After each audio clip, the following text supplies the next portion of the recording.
And thank you so much for being with us today. Well, we've got some really good news for you guys. Keeping your brain healthy is actually really easy. Yeah, there's simple things that you can do every day that'll keep you mentally sharp and physically fit. And best of all, it'll boost your immunity along the way.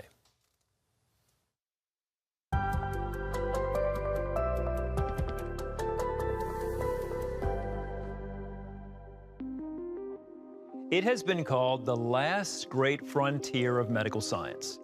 Your brain is the most complex organ in your body. It's involved in everything from the beating of your heart to the thoughts that you have. And new research suggests a strong connection between your brain and your immune system.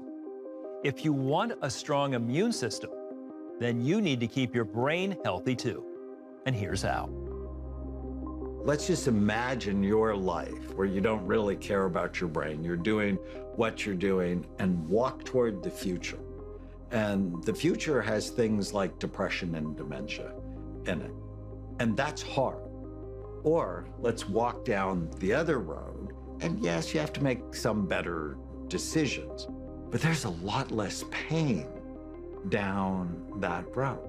And ultimately, which brain do you want? Dr. Daniel Amen knows what a troubled brain looks like. He and his team at Amen Clinics have reviewed over 200,000 SPECT scans. SPECT, which stands for Single Photon Emission Computed Tomography, gives a unique look at the brain. It can help identify underlying brain conditions that other imaging techniques can't. Every scan is unique, but one thing is crystal clear. An unhealthy brain is a brain at risk of developing a long list of mental illnesses. Well, in psychiatry, most of the problems are not structural. They're functional. So it's sort of like if you have a car engine, and the engine might look just fine, but it doesn't function properly. So a scan, a SPECT scan, basically tells us three things: good activity, too little, or too much. And then my job becomes balancing it. A psychiatrist and a New York Times best-selling author, Dr. Amen's mission is changing how we think about mental health. He believes if you can change your brain, then you can change your life. The first step of brain health is to fall in love with your brain, to know it controls everything: how you think, how you feel, how you act, how you get along with other people. So that's the first step.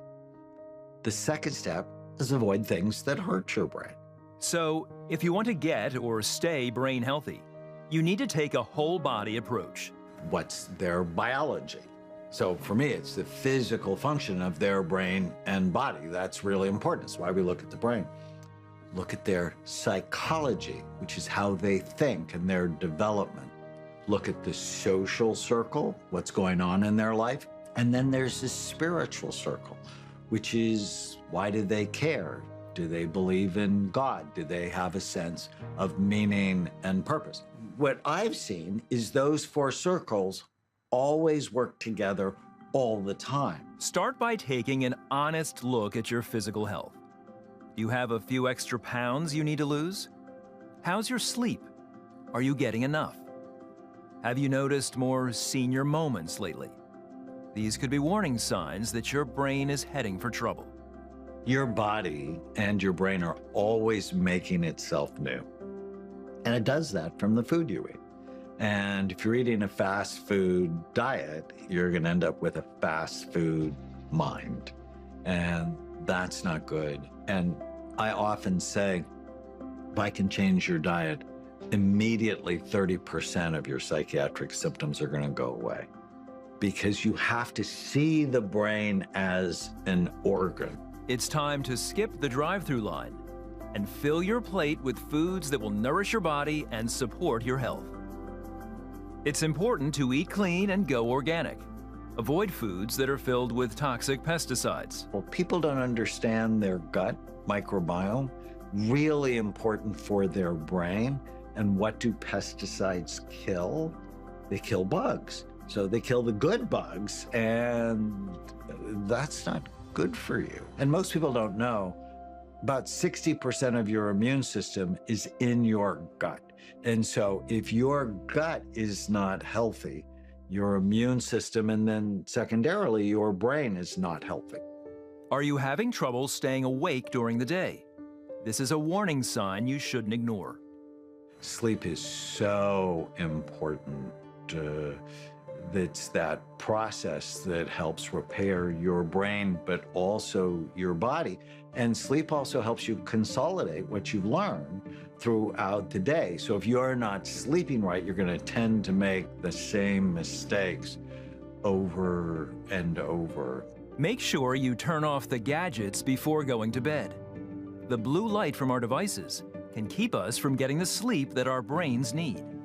Studies have shown that people who are prone to negative thinking, or ANTs, automatic negative thoughts, have higher levels of heart disease and a weaker immune system. It's time you stomp out your ANTs. You know, thoughts come from all sorts of places. They come from the voices of our moms and dads. They come from our friends, our foes, the music we listen to, the news. And they're just sort of randomly produced by our neurons, but yet people believe them. So does this negative thought fit God's good, perfect, and pleasing will? And if it doesn't, you need to dismiss it. And here's another boost for your brain. You need to be social. Look for ways to connect with others. A strong social circle is important in keeping your brain healthy. It's being with others. It's a brain exercise, and, you know, more work when you're with some people than others. This is one reason why church is so important, why groups are so important, because they help plug you in so that you're living your human life, which is in groups. Start your day with the right mindset.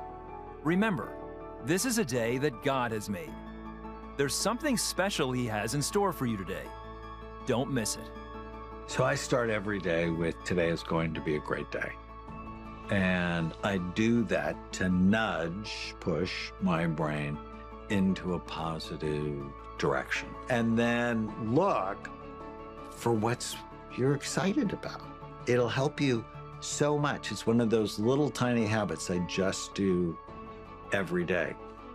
Having a grateful heart for all that God has done for you is an important key to enjoying the abundant life that He promises. Start today by asking God to guide your steps to a healthy brain and a strong immune system. You'll be amazed at what He'll do for you. Well, I have personally really enjoyed this Boost Your Immunity series. You know, in the series, we talk about so many different things that can affect our immunity, but just affect our overall well-being. I'm a fan of Dr. Amen. I actually take some of his supplements. You guys can go to his website. His supplements are called Brain MD. But I like his approach because it's a more holistic approach. And I think that that's a lot of times what we don't do today. You just go to the doctor, they give you a pill, and that's it. But a lot of times we need to get to the root of the problem, and I think that this series definitely talks about getting to the root and just having a more holistic approach to our health. So. And even an expert like that said, I need to nudge my brain in the morning. Yeah, I need to take the approach. This is going to be a great day. You know, early on in that piece, he talked about fast food brain. Oh my gosh, yeah.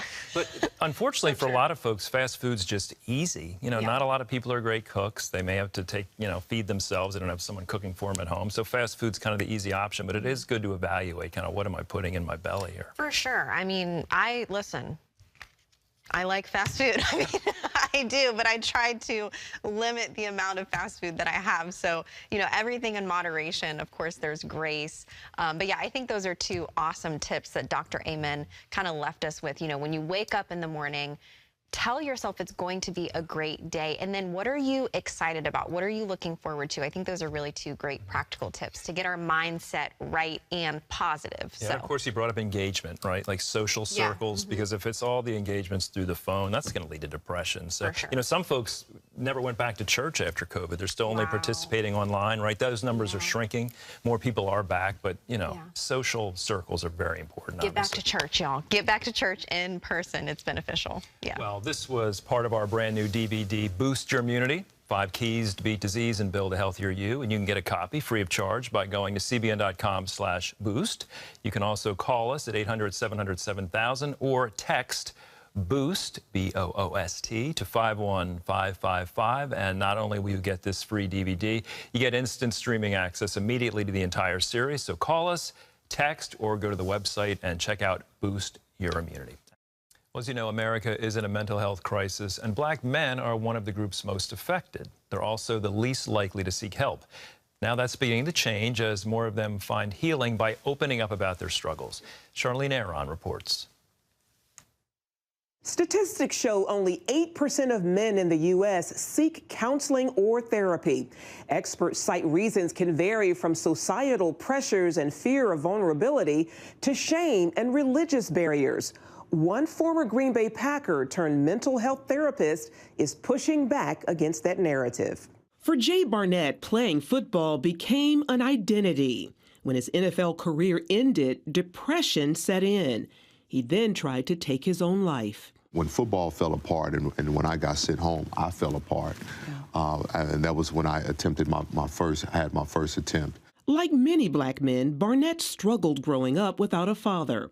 He also endured abuse at the hands of his stepfather, hiding that pain for years out of fear of appearing weak. The way we're socialized as men, the way in which we have been developed to not really focus on our emotional and our mental elements of our development. We're taught to focus on the physicality, right? Getting in the gym, building muscles, becoming faster, all those different things. And no one is really helping us define what it is when it comes to our emotional parts. And so every man, I'm sure at some point in his life, has heard men don't cry or man up.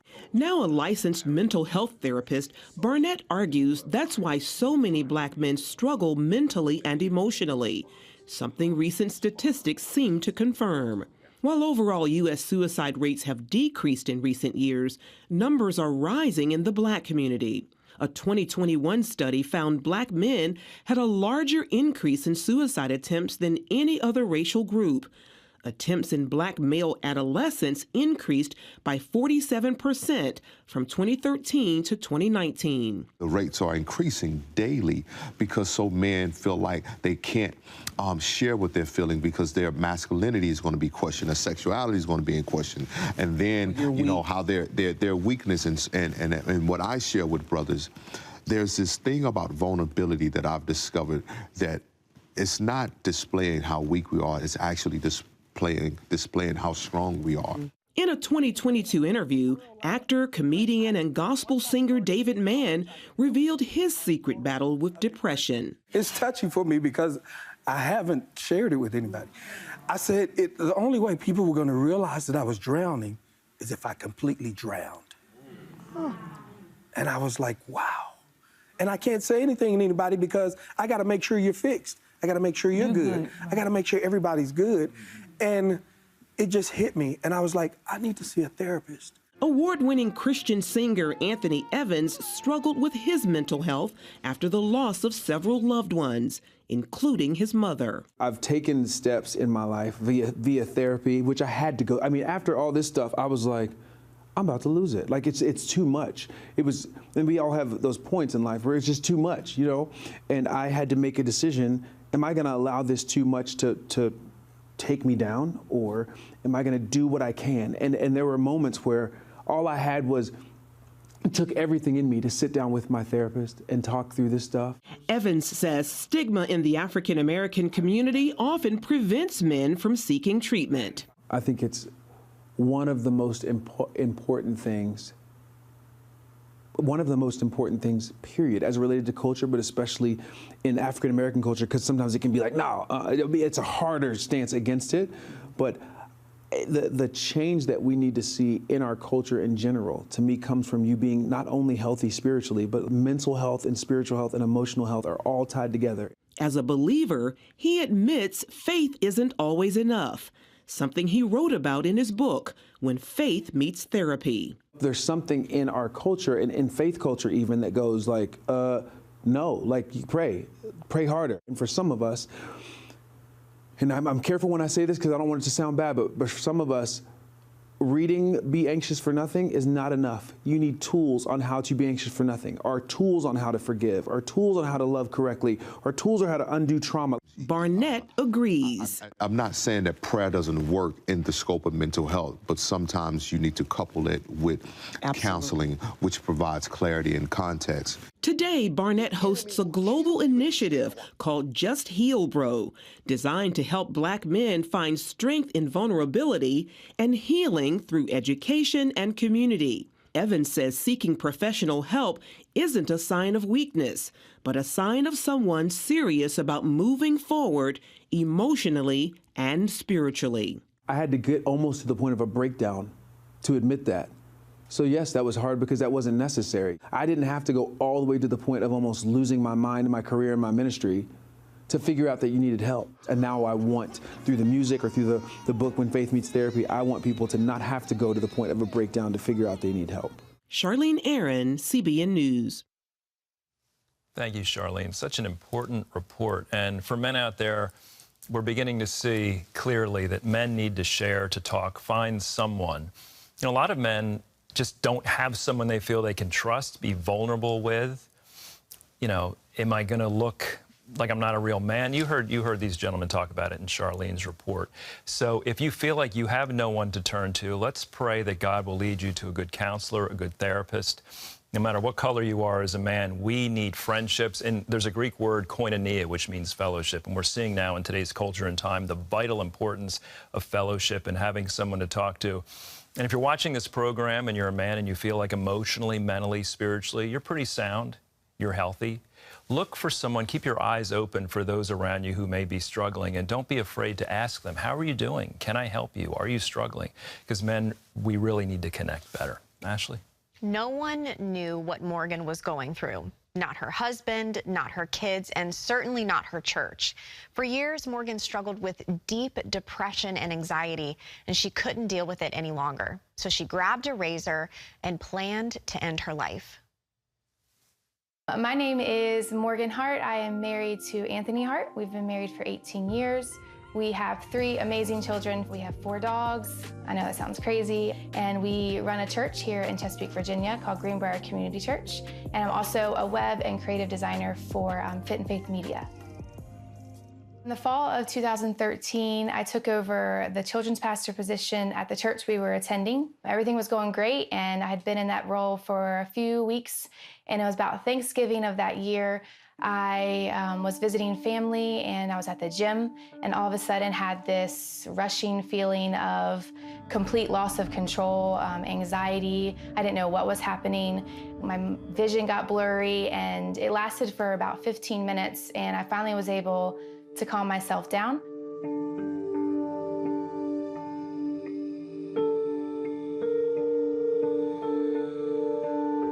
That was not the answer I wanted. Honestly, I wanted something to be wrong with my heart because I felt like that could be controlled and fixed and monitored. A lot of times we think about pastors and people with titles having everything together and their life is perfect. Nobody really knew what was going on because I kept it all inside for that shame and disappointment and just not wanting to let anybody know what was going on.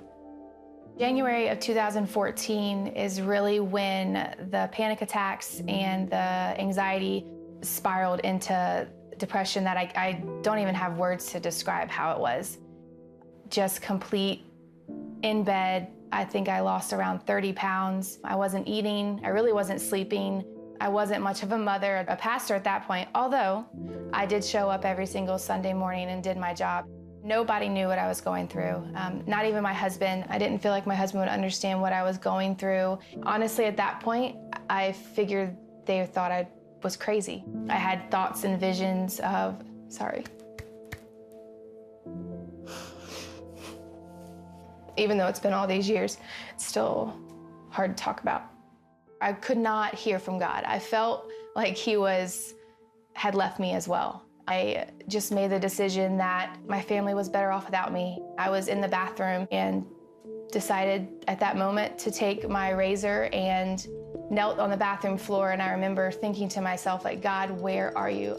I need you right now. If you do not come, I am going to take my life and let my family go on without having to deal with me. I can still feel the razor against my skin every time I talk about it. As the razor was on my skin, I felt this warmth come around me, and the razor just dropped. Felt this complete warmth take over, like a bear hug, like somebody was behind me bear hugging me. I just started weeping and crying out, and I could feel him again. And I truly feel that that was God holding on to me and letting me know that he was there with me, and that it wasn't the end, and that I needed to keep on fighting.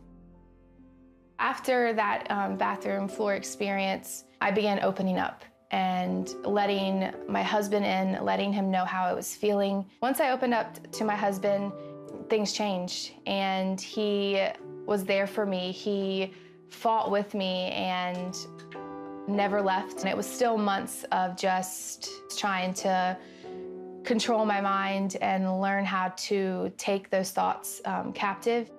One night I was sleeping, and I was sleeping very hard, and I remember having such a vivid dream, and I was in a dark room. It was just me walking by myself, and I could hear God. I could feel that same like bear hug sensation in this dream.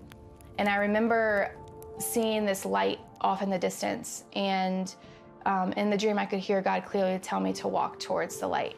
And so as I got closer to the light, it was not just a light, it was a flame. He told me to go closer, and as I started getting closer, I could see that there was some type of form, like thing curled up on the ground, covered in the flames. It looked like a fiery creature, like a demon of some sort, curled up. He told me to put my foot on top of it. As I put my foot on top of it, he told me never again will I have to experience what I went through.